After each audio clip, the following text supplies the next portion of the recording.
दोस्तों, क्या आपने कभी सोचा है कि वो कौन सी मोहब्बत थी जिसने दुनिया को एक ऐसा अजूबा दिया जिसे देखकर आज भी लोग अपनी सांसें रोक लेते हैं। हाँ, मैं बात कर रहा हूँ ताजमहल की। आज की इस वीडियो में हम आपको ले चलेंगे 17वीं सदी के उस दौर में जब मुगल बादशाह शाहजहां ने अपनी बेगम मुमताज महल के लिए एक ऐसा मकबरा बनवाया जो न सिर्फ भारत बल्कि पूरी दुनिया की पहचान बन गया।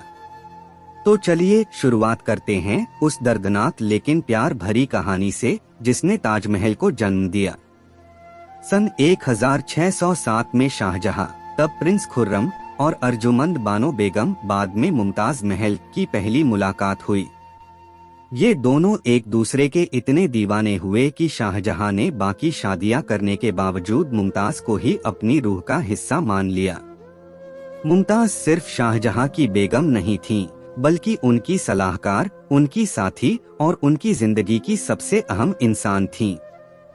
लेकिन किस्मत को कुछ और ही मंजूर था। सन 1631 में बुरहानपुर, मध्य प्रदेश में मुमताज महल का देहांत हो गया जब वह अपनी 14वीं संतान को जन्म दे रही थीं।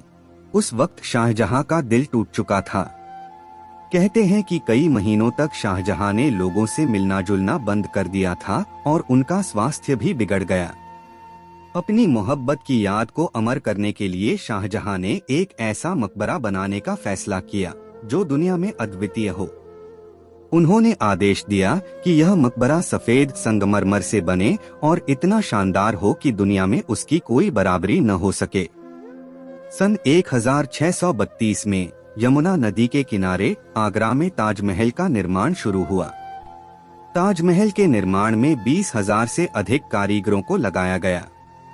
ये कारीगर भारत ही नहीं बल्कि तुर्की, ईरान, बगदाद और अफगानिस्तान से भी बुलाए गए थे। मुख्य स्थापत्यकार का नाम था उस्ताद अहमद लाहौरी। उन्होंने इस पूरे डिजाइन को तैयार किया और हर हिस्से की बारीकी पर ध्यान दिया। ताजमहल को बनाने में 28 प्रकार के कीमती और अर्धकीमती पत्थरों का इस्तेमाल किया गया। मुख्य भवन मकराना, राजस्थान का सफेद संगमरमर, जड़े हुए पत्थर लैपिस लाजुली, अफगानिस्तान, फिरोजा, तिब्बत मूंगा, इंडिया पन्ना, श्रीलंका, और हीरा लाल पत्थर फतेहपुर सीकरी और राजस्थान से। ये पत्थर संगमरमर पर जड़े गए जिसे हम पिएत्रा ड्यूरा कला कहते हैं।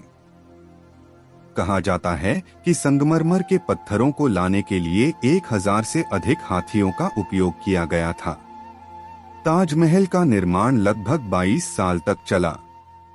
सन 1632 में शुरुआत हुई और सन 1653 में जाकर यह पूरी तरह से बनकर तैयार हुआ। इतिहासकारों का मानना है कि ताजमहल के निर्माण पर लगभग 3 करोड़ रुपए खर्च हुए थे, जो आज के समय में अरबों रुपए के बराबर है।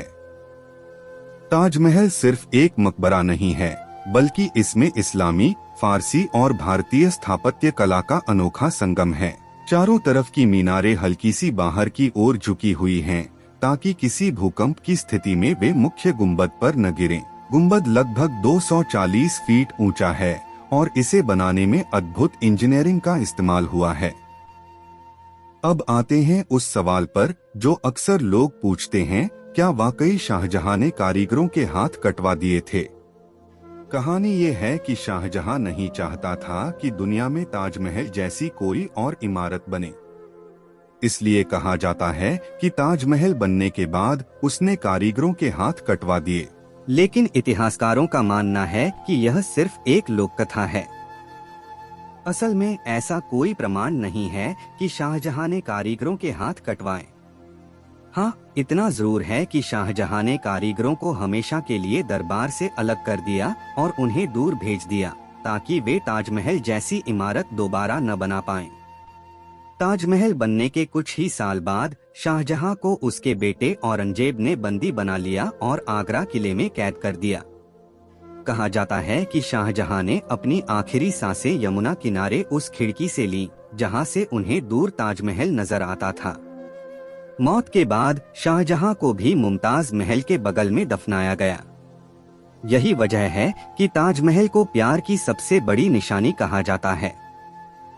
आज ताजमहल यूनेस्को विश्व धरोहर है।